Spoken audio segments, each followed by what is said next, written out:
ನನ್ನ ಆತ್ಮೀಯ ಸಹೋದರ ಅನಿಲ್ ನಾಯ್ಕ್ ಅವಿರೋಧವಾಗಿ ಏನು ಭಾರತೀಯ ಜನತಾ ಪಕ್ಷದ ಜಿಲ್ಲಾಧ್ಯಕ್ಷರಾಗಿ ಅವರೇನು ಆಯ್ಕೆಯಾಗಿದ್ದಾರೆ ಈ ಶುಭ ಸಂದರ್ಭದಲ್ಲಿ ಅವರಿಗೆ ನಾನು ಅಭಿನಂದನೆಗಳು ಮತ್ತು ಶುಭಾಶಯಗಳನ್ನ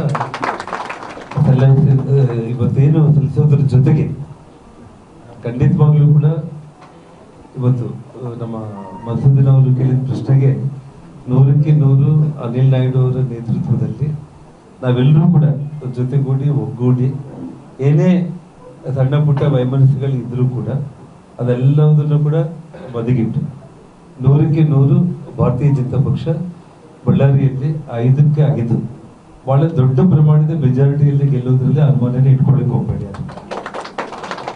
ಜೊತೆಗೆ ಅನಿಲ್ ನಾಯ್ಡು ಚಿಕ್ಕಂದಿನಿಂದ ಕೂಡ ಇವತ್ತು ವಿದ್ಯಾಭ್ಯಾಸ ಮಾಡ್ತಾ ಅದ್ರ ಜೊತೆಗೆ ಒಟ್ಟೊಟ್ಟಿಗೆನೆ ಇವತ್ತು ಒಂದು ABVP ಇರ್ಬೋದು, ಪಕ್ಷದ ಒಂದು ವಿವಿಧ ಹಿಂದೂ ಜಾಗರಣ ವೇದಿಕೆಗಳಿರ್ಬೋದು, ಪಕ್ಷದ ಎಲ್ಲ ಒಂದು ವಿಚಾರಗಳಲ್ಲಿ ಕೂಡ ತುಂಬಾ ನಿಷ್ಠೆಯಿಂದ ಪಕ್ಷಕ್ಕೋಸ್ಕರ ಕೆಲಸ ಮಾಡ್ಕೊತ ಬರ್ತಾ ಇದ್ದಾರೆ.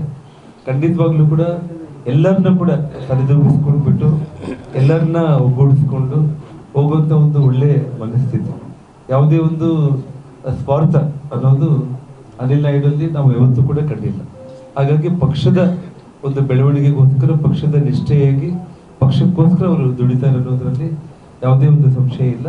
ಹಾಗಾಗಿ ಅವ್ರ ನೇತೃತ್ವದಲ್ಲಿ ನಾವೆಲ್ಲರೂ ಕೂಡ ಬಳ್ಳಾರಿ ಜಿಲ್ಲೆಯಲ್ಲಿ 5ಕ್ಕೆ 5 ಶಾಸಕರನ್ನು ಕೂಡ ಗೆಲ್ಲಿಸ್ಕೊಂಡು ಬರೋಣ.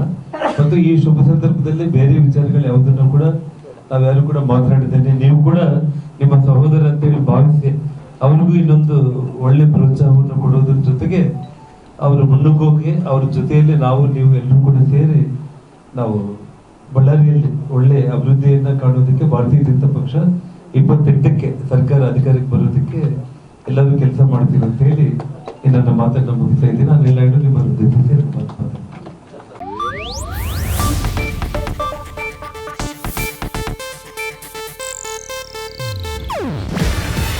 ಇದು ಏಷ್ಯಾನೆಟ್ ನ್ಯೂಸ್ ನೆಟ್ವರ್ಕ್ ಪ್ರಸ್ತುತಿ. ನೀವು ನೋಡ್ತಿದ್ದೀರಾ ಏಷ್ಯಾನೆಟ್ ಸುವರ್ಣ ನ್ಯೂಸ್.